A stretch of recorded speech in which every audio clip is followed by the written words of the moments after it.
Okay, sorry, I'm struggling to. Can you see my screen, Mitsu, or not? It will take a while, James.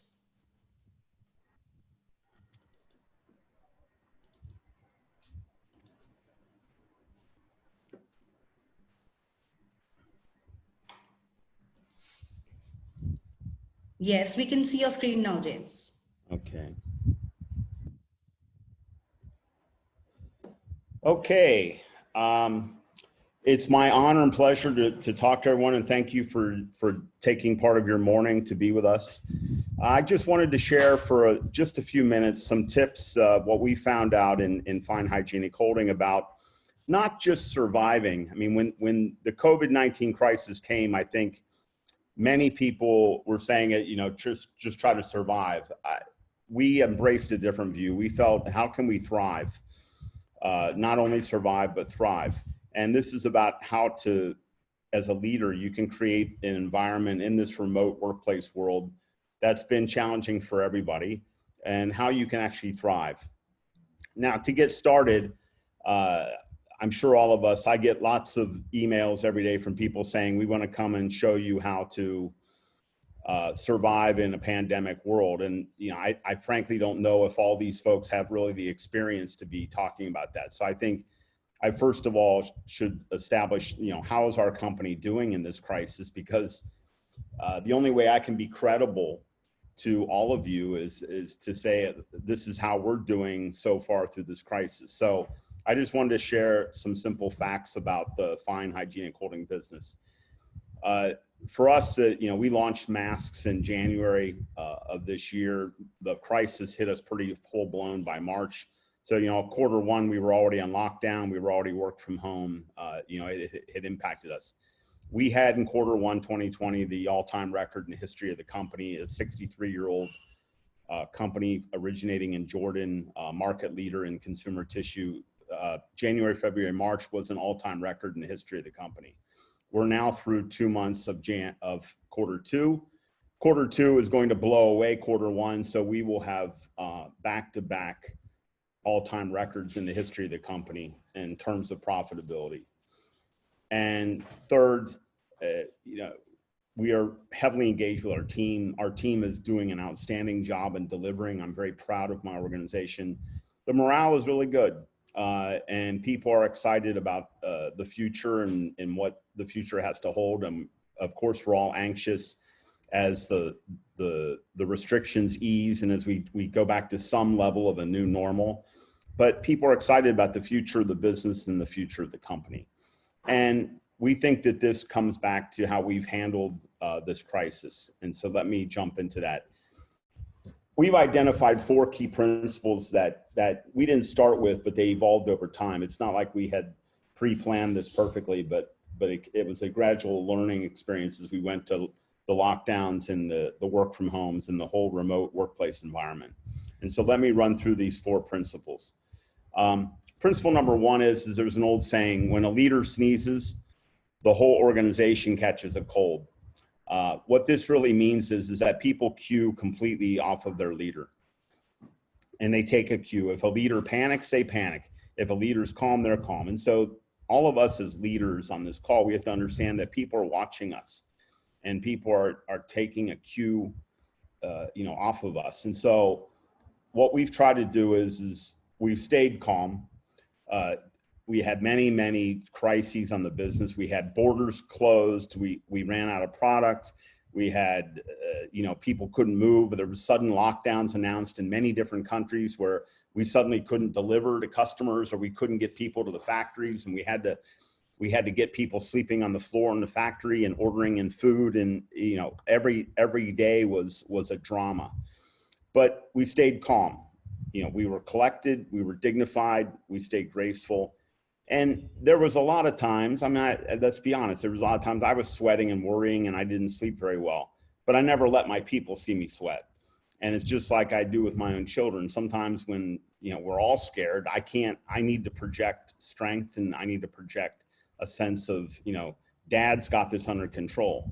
And the same is true with my organization. They're in a sense like my children, and I love them, and I will there's a certain price that comes with being a leader, and I'll be the one to take the stress and to take the brunt and shield my people from that like an umbrella.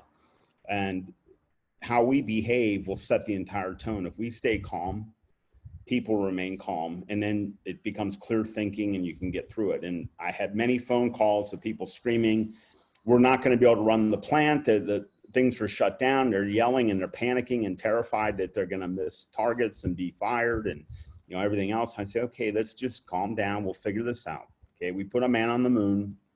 Human beings have put men on the moon. We can figure out how to work around a lockdown. Just let's get the facts and let's figure this out. Principle number 2 is embracing a slow dance. Slow dancing is the closest form of dancing, and it's the most intimate. And this is a technique that we all have to take in terms of communication, because now we're no longer in a common workplace. We don't see each other. I mean, there's people in our office, I haven't seen them since February. But they still need to feel close to the company. They need to feel close to me. They need to feel engaged. And that's our responsibility to bring that about. And so what we have done is a couple of different things. The first is I write to my people every day. Every single day they hear from me. Now, it's not the same thing, and it's very, very different, and I find a reason to talk to them. Now, some days it's an update about the company or about the business or about an issue on the business. And it's very relevant. Other days, it's a cartoon that's relevant to our business to make people smile and laugh. Another day, it might be, a very tasteful joke that again is relevant to our business. A joke about toilet paper, a joke about, business or whatever, a joke about the lockdown, a joke to make people smile for a minute and relax. Other times, I find a good motivational quote. I get a picture of Nelson Mandela staring out of his cell on Robben Island, South Africa, where he lived for 27 years in lockdown. And, the quote says, he did 27 years in lockdown. I think we can do 6 months. I send that to the whole organization, just to lift up their hearts. And so no matter what, every day when they're doing their work from a remote location, they hear from their leader. And I'm always there talking to them, and they hear from me every single day. And some days it's a 5-second joke. That's it. Other days it's a 5-paragraph email that they need to read. It varies. It's not one dimensional, but find a way to talk to your people every day and let them know you're still here and that you still care and that we're still all connected. The second thing we do is every Wednesday. So this afternoon we will be doing coffee with the CEO. It's done on Microsoft Groups. We have hundreds of people dial in. Everybody in the world can dial in on Microsoft Groups. And what we do is I give a very brief, it's a 1-hour session. I give a very brief update on the business or issues on the business. And then after that, we go to a Q&A where everybody types in their questions and we go one by one. And I get a lot more questions than I can answer. But again, the questions vary from what's going to happen when this is over to what are we doing on this, or should we launch this? The range is incredible, but every time I'm done, the minute I end this session, I start getting WhatsApp messages and text messages from employees saying, I feel so much better. I feel so good. Thank you for doing this. I mean, let people see you. Let people see you, talk to them. And, the technology is letting us do this. You can use Zoom or whatever. We use Microsoft Groups because 1,000 people can dial in. It's unlimited basically in its numbers. Whereas I think some of the other ones like the Zooms and that have certain limitations on the package. But, our IT people chose it. It works great. I talk to people in Egypt. They say, I heard you. I talk to people in Morocco. They say, I heard you. I talk to people in Lebanon. They say it was great. Everyone seems to be able to use it. It's a good technology.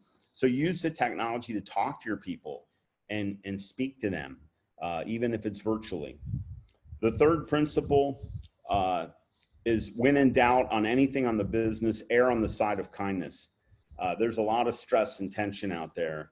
And this whole remote working, when we didn't have it, we thought it was amazing, this idea of you can work from anywhere. But now that we have it, we see it's not as easy as we thought. And it's not as all wonderful as we thought. It's all upside and no downside. There are plenty of downsides in it. We're seeing our people are 24/7 engaged in the business to the point that they don't know what's work and what's life anymore. In the old days of a commute, they knew when they got home, they could disengage and be with their kids. Now that they're doing everything at home, they don't know disengagement, and the kids don't know disengagement. And so, we've had to basically find things to do that. We now have Fine Fridays, FINE, for our company name, but FINE stands for Friday is no email. And we have a mandate. You can't send any emails, you can't do WhatsApp groups, and Friday, everybody rests and we take time to be with our families. We don't want people working every day. And it's really nice. I really love my Fridays now because I honestly get only 1 to 2 emails a whole day. Whereas on a normal day, I'm getting like 50 an hour. And so it's a wonderful day. And we've had to do that just to let people relax and disengage. It's hard, and we have to be kind.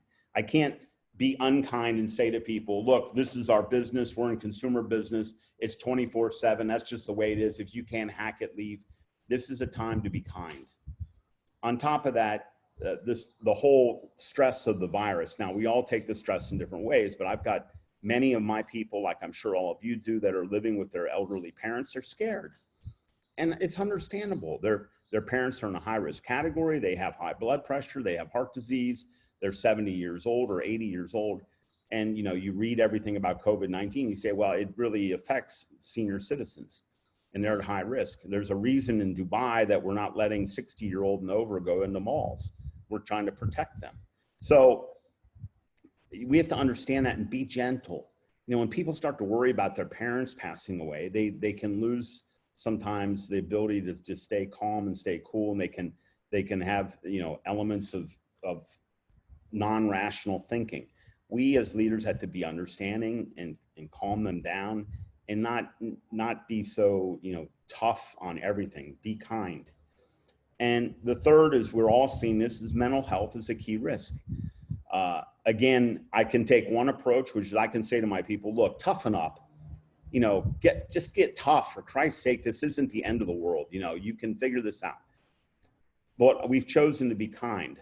I've paid a counseling service that offers counseling 24/7 in 8 languages to all my people. So whether it's Hindi or Urdu or other dialects from India or Tagalog or English or Arabic, they can call and they have a professional counselor to speak to.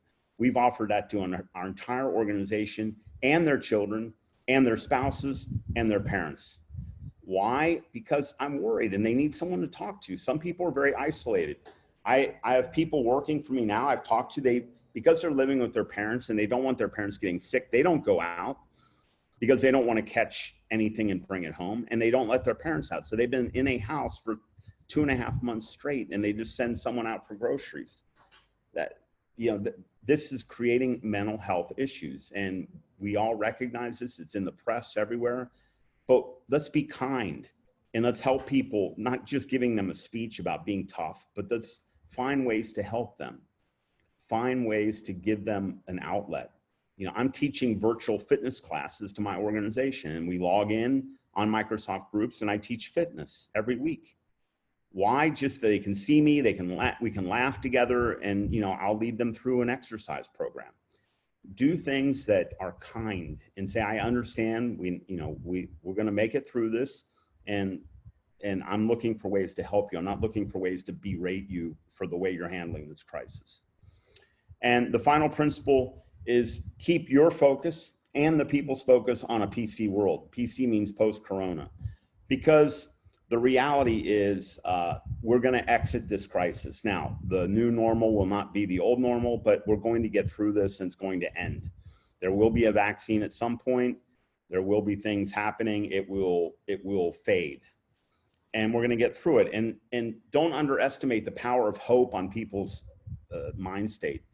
When people are locked in a lockdown or in restricted movement and they don't see an end to it, it becomes very depressing. When they understand that there's an end coming, and sometimes they need to hear it, and they need to hear it from us as leaders, then hope gives people a great feeling. And this is about hope. And I tell people it's going to end. This isn't going to go on forever.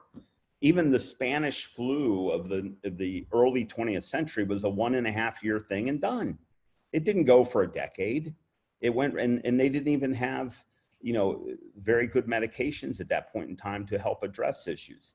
If this will end, and it will end soon. On top of that, you know, we don't have an objective of survival. We have an objective of thriving. And there are companies, some of the more famous ones have been Toyota and Procter & Gamble, have been documented through recessions. Both companies have consistently exited the crises stronger than they started. Our objective is to come out of the back end of this better than we were when the thing started. And that's an overall objective that we keep people focused on. And based upon that, we focus a lot on decisions that we should be taking now to deliver this. What can we do now to ensure that we're better? We're looking at M&A opportunities left and right. I've got 6 opportunities in my lap right now that we're evaluating. We're launching new products. We're doing things for our employees that will build even more loyalty and more retention for our employees. Do the things, ask yourself, what can I do to make sure that we come out of this better than we started? Those are the 4 principles. I hope they're helpful. If I can ever be of help, you can always contact me. You know, I'm pretty easy to find on LinkedIn. You can go to my website, you know, jamesmichaellafferty.com. But, you know, I'm here to help, and I love helping people. You know, my career started as a track and field coach for kids, and I've never changed from that. I'm still just a coach at heart. So I love helping people, and I love seeing people grow. So if I can ever be of help to any of you, please feel free to reach out. That's it. I will turn it back to Mitsu. Thank you for sharing your time with me. It's my honor. Thank you. Thank you. Thank you very much, James. That was really a motivating start of the summit. And thank you everyone for attending. I would now like to request the attendees to join the next session on organization-wide impact of remote workforce plan by Sumit Pathak from Automation Anywhere. So I'll see you in the next session. Thank you very much. Thank you very much, James.